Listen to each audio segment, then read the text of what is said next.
Bonjour à tous et bienvenue au Club Emploi Cadre Emploi Le Figaro Économie. Elle s'appelle Pas à Pas et ce n'est pas un fabricant de chaussures, c'est une entreprise d'experts informatiques. Et si je vous en parle aujourd'hui, c'est qu'elle figure à la 2e place du palmarès des entreprises où il fait bon travailler, qui vient tout juste d'être dévoilée. 62 salariés, 14 millions de chiffre d'affaires pour cette PME qui connaît une croissance d'au moins 20% depuis 7 ans. Et qui n'aurait donc que des salariés heureux. Sa botte secrète, sans doute, la personnalité de ses patrons, vous allez le constater dans quelques instants par vous-même, qui font régner la bonne humeur, mais qui ont surtout fait du partage avec leurs salariés un principe de motivation. Alors pour mieux comprendre leurs différences, je reçois Jesús Beresibart et Jeroen Bent, les cofondateurs.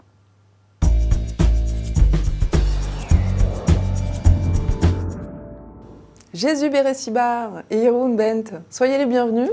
Merci Bonjour. Sylvia. Alors, quand vous arrivez le matin chez Pas à Pas, qu'est-ce que vous faites ? La première chose que vous faites ? En arrivant ? Ouais. Eh bien, écoutez, on fait le tour des bureaux. Nous sommes installés ici à Paris dans de très jolis bureaux et on fait le tour des bureaux pour dire bonjour à tout le monde. Bon, ça veut dire que vous n'arrivez pas les premiers. Ça veut dire que quand on n'arrive pas les premiers, on fait le tour et quand on arrive les premiers, on laisse les autres faire le tour. Et voilà. Alors, vous finissez 2e, je le disais, dans la catégorie des entreprises de moins de 500 salariés où il fait bon travailler. C'est l'Institut Great Place to Work qui a interrogé vos salariés et c'est eux qui vous ont bien noté. Alors, vous les avez menacés de quoi C'est pas eux qui nous ont bien notés. Ils ont répondu à un questionnaire. C'est les salariés, donc ils sont extrêmement contents de travailler avec nous. Ouais. Vous les avez menacés de quoi quand ils répondent bien comme ça alors, Les pires sanctions. Ça nous a coûté assez cher quand même. C'est ça, hein. Non, mais juste pour dire que la finalité, c'est quand même pas d'être un great place to work, même si ça nous fait plaisir. C'est d'être un great place to work with, c'est-à-dire d'être un partenaire sans souci pour nos clients. C'est ça notre finalité. Avec vos salariés. Alors, il y a une belle ambiance de travail chez vous. Les gens sont motivés, j'ai pu le constater. Alors, Jeroen, vous qui avez dirigé SAP France il y a quelques années, est-ce que les gens sont motivés de la même manière dans cette grosse boîte et dans une petite boîte comme la vôtre ? Je pense qu'il y a beaucoup de gens quand même qui ont perdu un peu le sens de leur travail, qui sont un peu perdus dans la matrice, qui sont déresponsabilisés. Donc les gens qui viennent chez nous viennent aussi pour retrouver un sens dans leur travail. Jesús, vous dites que chez Pas à Pas, les salariés se respectent. Alors c'est fou quand même, ça paraît évident quand même de se respecter dans une entreprise. C'est si rare que ça ? Je ne sais pas, moi j'ai travaillé dans pas mal d'entreprises où effectivement on respectait le grade, on respectait la hiérarchie, on respectait beaucoup de choses de cette nature-là, mais respecter l'autre juste pour ce qu'il est et se dire que finalement dans une entreprise, chaque élément est un élément super important, je ne pense pas que ce soit si fréquent que ça. Mm-hmm. Par exemple, un exemple extrêmement simple et je pense qu'on n'est pas les seuls à penser ça, puisqu'on a eu un contrôle d'URSSAF. Et la dame qui nous a fait le contrôle de l'URSSAF, un des premiers éléments qu'elle a mis en avant, c'est le fait que notre femme de ménage touche des intéressements. Et elle était extrêmement surprise qu'on aille du bout en bout et que tout le monde soit respecté de la même manière et traité de la même manière. Donc ça, c'est une forme de respect, effectivement.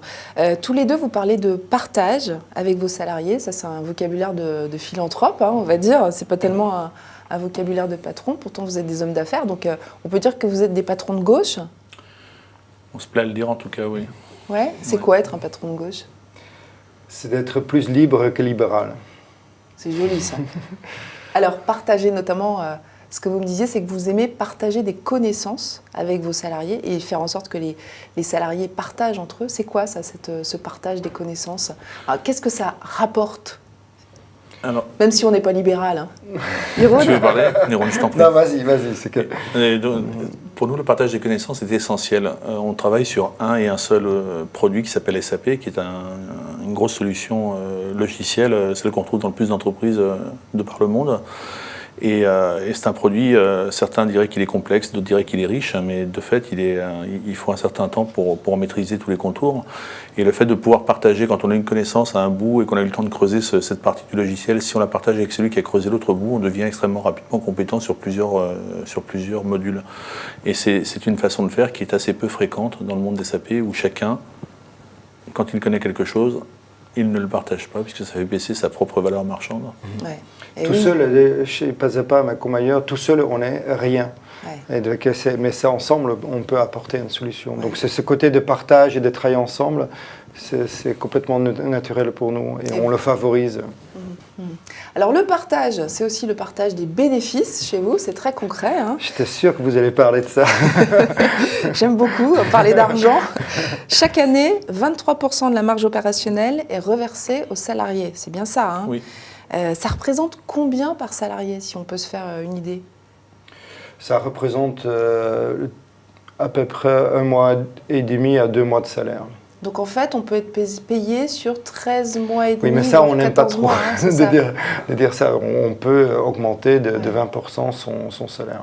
42% du capital de l'entreprise appartient aux salariés. Oui. C'est bien ça. Mais est-ce que tous les salariés sont actionnaires? Tous les salariés ne sont pas actionnaires, mais tous les salariés se voient proposer la possibilité de le devenir.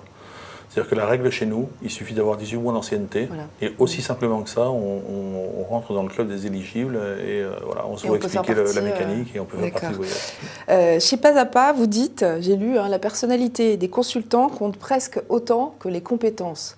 Bon, alors ça, toutes les entreprises nous le disent. Qu'est-ce que c'est cette personnalité que vous recherchez ou que vous rejetez? Globalement, en fait, nous on dit plutôt, on peut se dire vraiment tout.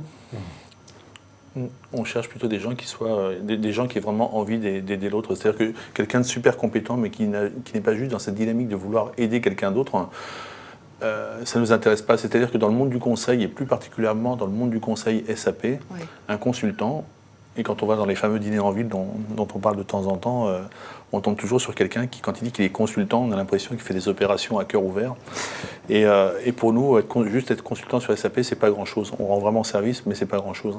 Et les consultants, bien souvent, cherchent avant tout à mettre en place des solutions qui soient, tout d'abord, intellectuellement satisfaisantes pour eux.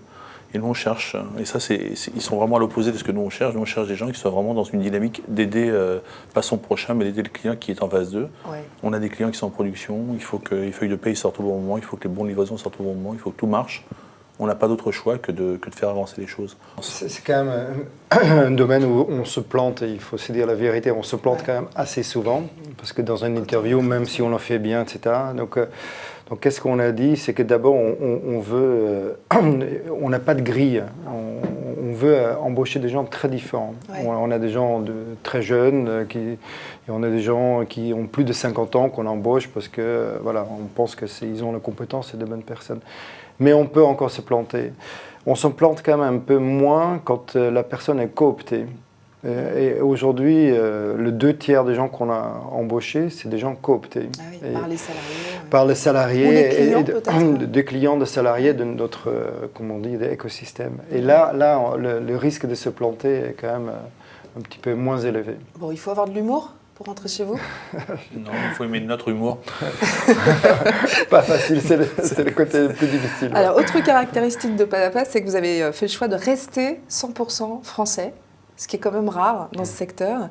Pourquoi c'est important pour vous de rester 100% français et de ne pas délocaliser, comme a pu le faire SAP d'ailleurs récemment? Voilà, ils sont partis en Inde, ils vont installer des centres en Inde. Ce qui fait que Pasapa, ça a démarré, c'est justement... Pasapa a démarré à une époque où tous les centres de support SAP étaient de plus en plus délocalisés, mondialisés. Et on pensait que pour toutes les petites entreprises qui ont...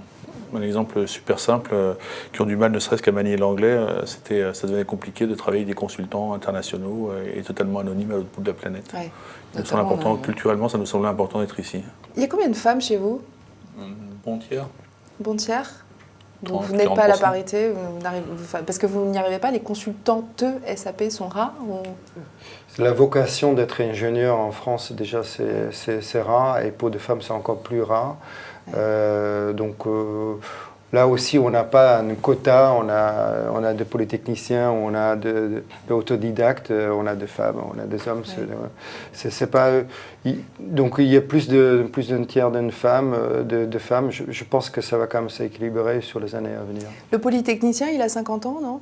Il a plus de 50 ans. Ah, donc il a les deux. Et pourquoi il choisit de faire un bout de sa carrière, plutôt la fin de carrière peut-être, même chez vous? Notre vocation, c'est d'avoir zéro turnover, donc tout le monde va finir sa carrière chez nous, pas oui. uniquement les gens Mais qui ont c'était plus une question d'ailleurs, c'est vrai. de 50 ans. Donc, pourquoi ils viennent chez nous? Parce que je pense qu'on a un modèle économique qui sait valoriser l'expertise. Donc, on n'a pas besoin de devenir manager ou faire autre chose, on peut être expert. On aime le produit SAP. Ça paraît très bizarre, mais on aime ça. Donc, le produit, d'être un vrai expert, d'être en contact avec les clients, d'être responsable du début jusqu'à la fin de la solution, c'est une vraie source de motivation. Donc, il faut lui demander pourquoi il est venu. Mais de toute façon, nous, on est très contents qu'il est venu Vous nous savez rejoindre. un peu. En fait, c'est parce que small is parfois plus beautiful. C'est différent. C'est différent. Et donc, et pour nos clients, c'est plus efficace. Ouais. Le Club Emploi se referme sur ces sages paroles. Merci à vous deux d'avoir répondu à ces questions.